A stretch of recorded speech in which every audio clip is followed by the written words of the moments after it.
Belinda, and this is Coffee and Crime. This podcast explores real cases involving loss and the darker side of human nature.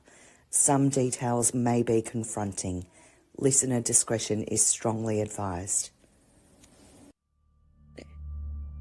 In June 1997, a 14-month-old boy vanished from a house in regional Victoria.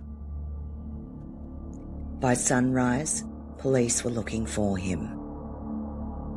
By New Year's Day, his body would be found floating in a dam.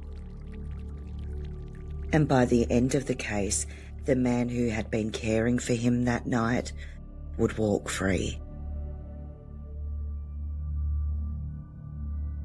His name was Jaidyn Leskie. He was a toddler.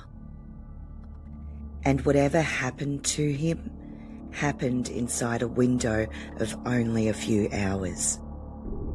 A stretch of time so confused, so contaminated by lies and delays, that the truth may never fully be known. Because in this case, the problem was never that there were no answers.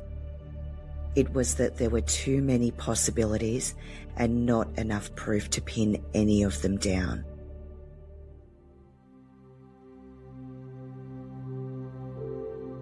Moe is the kind of town where news spreads fast. A regional community in Latrobe Valley, shift work, quiet streets, familiar routines. The sort of place where everyone eventually hears what happened, even if they don't know the people involved. When Jaidyn disappeared, Moe stopped. His face was everywhere. Television, newspapers, search posters. A blonde toddler with wide eyes and a bright jumper, suddenly at the centre of one of the country's most unsettling child cases. He lived with his mother, Belinda Murphy. His father, Brett Leskie, remained involved in his life, but his relationship with Belinda had ended. At the time, Belinda had become involved with Greg Domaszewicz. Greg had begun helping with Jaidyn. He babysat him around 8 to 10 times before this night. It wasn't unusual. He was trusted. And that mattered, because on the day Jaidyn disappeared, no one questioned him taking the child. But there had already been warning signs.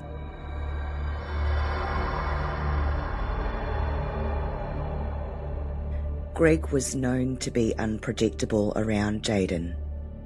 Sometimes he was gentle, sometimes he was irritated, sometimes playful, and other times he was rough with him. He had been seen him. He would turn music up to drown out the crying, and at times he would put him outside with the dogs when he became frustrated. Jaidyn had also been seen with unexplained injuries before he vanished.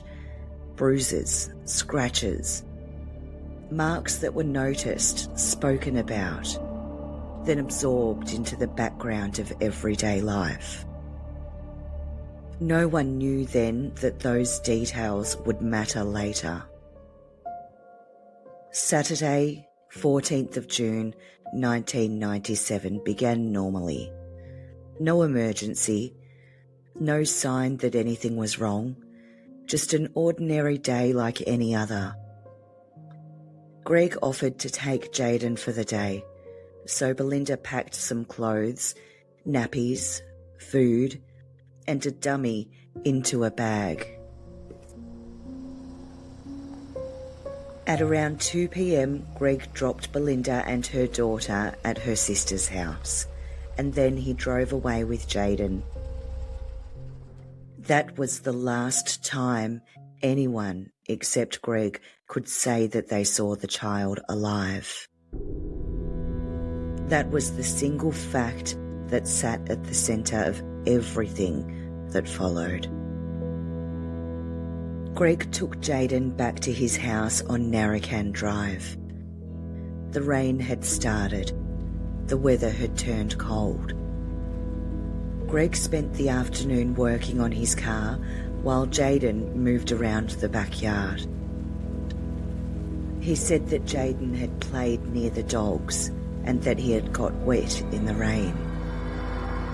He said that Jaidyn ate very little throughout the day, which was very unlike him. Then there was the bleeding lip. A toddler in your care suddenly is bleeding from the mouth and no one is called. Not his mother, not a doctor, no one.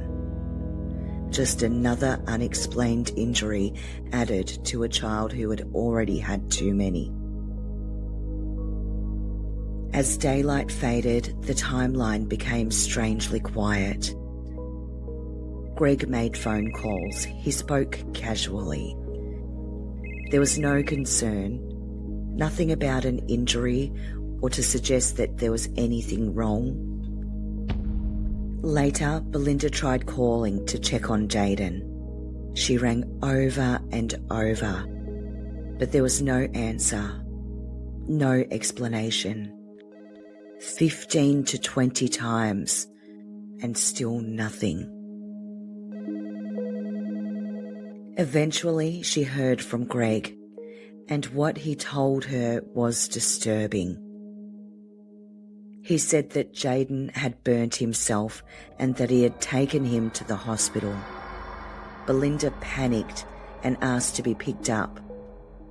Greg later said that he was just joking around. And then she heard Jaidyn in the background, just one word, dog. That may have been the final sound anyone ever heard from him. And that silence matters. At around 2:10 a.m, a group arrived outside Greg's home. They were there because of an ongoing dispute with how Greg had treated an ex-girlfriend. They wanted to scare him, intimidate him, send a message. Greg left Jaidyn sleeping on the couch while he went to pick up Belinda. And it was then they attacked the property. They threw a pig's head at the front window. Twice. Rocks smashed through the glass. The scene looked almost unreal. A pig's head outside, broken windows, and rocks scattered throughout the lounge room. It became one of the most infamous images of the case. But beneath the chaos was something that couldn't be ignored. The group all heard the dogs barking, but not one heard a child. No crying, no screaming, no movement inside. That silence changed the way the entire night was seen. Because if a house is being attacked and a 1-year-old inside makes no sound, one possibility becomes difficult to avoid: that he was already gone.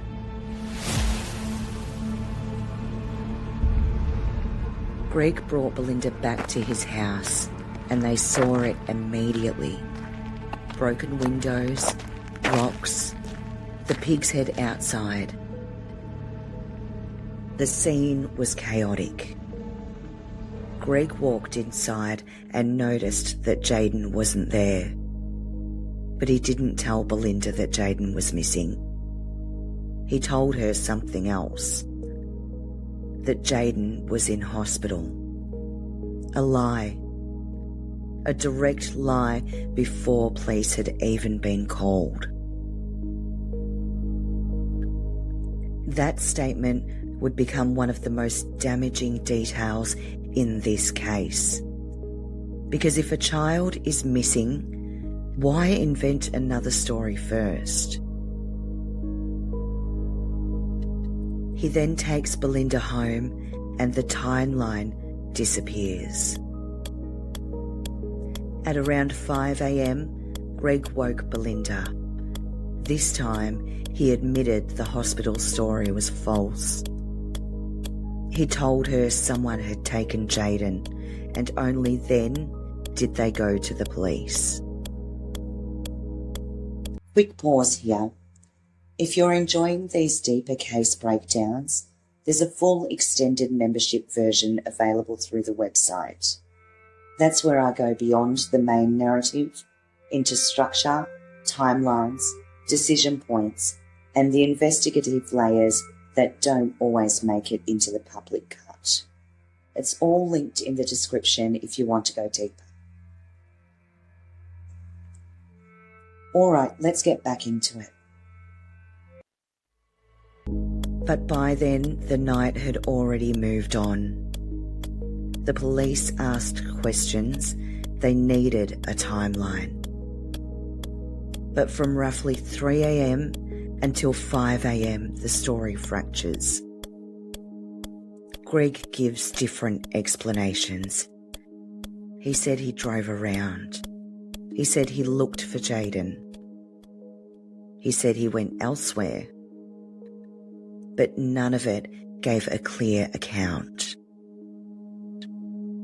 Those 2 hours remained unaccounted for, and within that time, Blue Rock Dam was reachable. A short enough drive to make the timeline impossible to ignore. By the time the police arrived, the scene had changed. The house had been attacked. Multiple people had been outside. The story had already changed twice, and Jaidyn was gone.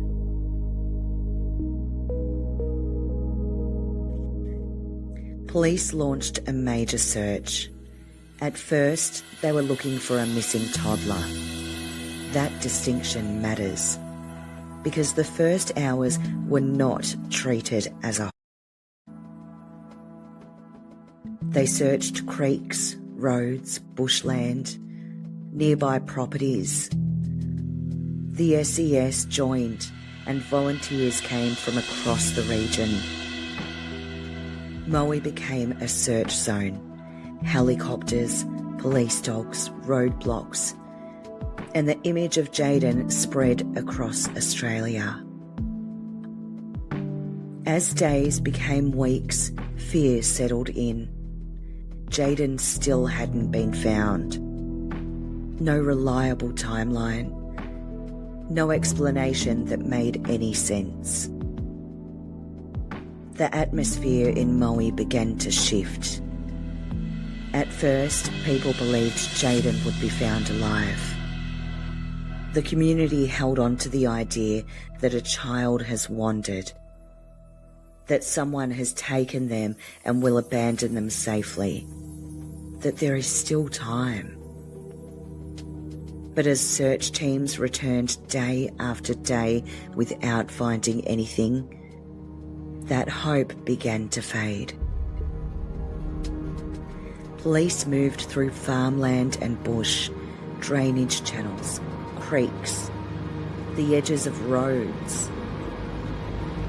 The operation widened because nothing about the original scene gave a clear direction. There was no broken fence line suggesting that he might have wandered. There was no witnesses who had reported a child on a road. No evidence that someone had entered the home and abducted him. Only a child gone, and the word of a man who had been watching him. That uncertainty spread into the public. The story became national news. Jaidyn's photograph appeared repeatedly on television. His image ran in newspapers across the country. And with each day that passed, the public started dividing into theories. Some believed Greg had hurt Jaidyn accidentally and he panicked. Some believed it was intentional. Others believed that someone from the Pig's Head attack must have taken him. But investigators increasingly doubted that. The people involved in the attack had waited until Greg left before they vandalised the home. They had not entered. They heard dogs, but no child. And that mattered. Because if Jaidyn had have been inside, awake, the attack would have triggered some sort of reaction. But instead, there was silence. That silence continued to haunt the investigation, because it suggested the disappearance may not have happened after 2 a.m. at all. It may have happened much earlier. Police began looking at Greg's statements in detail, and the more they examined them, the more inconsistencies emerged. He had changed small details. Where Jaidyn had been in the house, when he last saw him, when he realised that he was gone, why he didn't call the police, and why he lied to Belinda.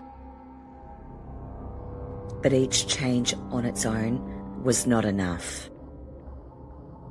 Investigators believed he was changing his story as events came to light, but proving that in court would become a very different matter.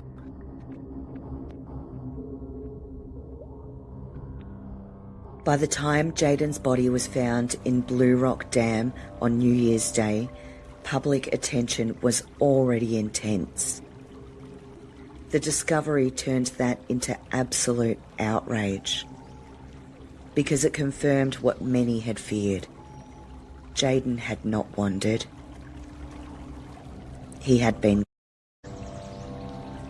and somehow his body had ended up in a large dam kilometres from the house where he had last been seen. That changed the entire direction of the case. Police moved quickly, but when the matter went to trial, the gaps in the original investigation became impossible to ignore. The prosecution believed that the timeline itself proved the case. Greg was the last person with Jaidyn, and no one else saw him alive after 2 p.m. He lied before the police were called, and he delayed reporting him missing. He had that 2-hour period that he could not fully account for, and the child was later found in water. Those facts formed the backbone of the prosecution.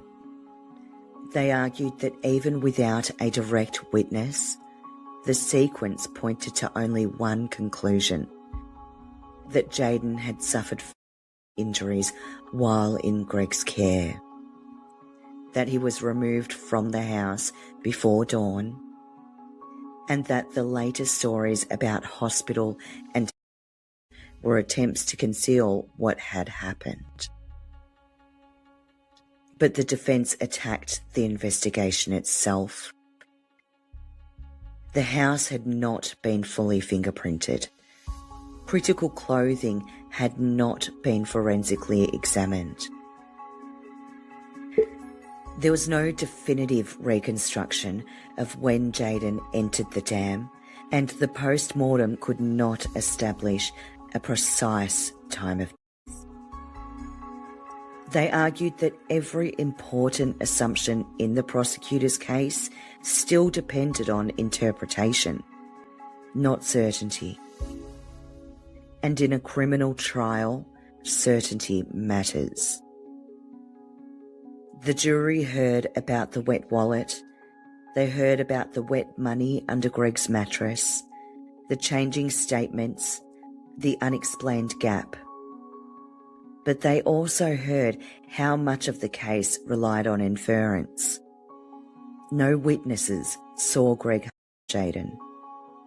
No witnesses saw him transport the body, and no forensic evidence conclusively linked him to the injuries. The defence didn't need to prove innocence, only doubt. And in the end, that doubt remained. When the verdict was delivered in December 1998, it stunned many people. Not guilty of. Not guilty of. For some, the verdict felt impossible, because suspicion had built for more than a year. The public had followed the timeline closely. Many had already decided what happened, but the legal system required something stronger than belief. It required proof. And that final proof was missing. That is why this case never disappeared after the trial. Years later, the coroner revisited it. The evidence was re-examined and witnesses returned. The timeline was dissected again, and the coroner ultimately found that Jaidyn died from head injuries that were sustained while in Greg's care. The coroner also found that Greg contributed to Jaidyn's death. That finding was significant, but it came after an acquittal. It did not reopen the criminal case, and it did not answer the central mystery. That remains the part people return to. Not the pig's head, not the dam, not even the verdict. Just one little boy whose final hours remain hidden somewhere in a backyard in Maui and the dark water of Blue Rock Dam. That is why this case still unsettles people, because it feels like the answer is close enough to touch, yet somehow still just out of reach. Not every case finds closure. Not every question gets answered. And sometimes the truth stays buried long after the headlines fade. This has been Coffee and Crime AU. For deeper into the case, visit Coffee and Crime AU online. Until next time.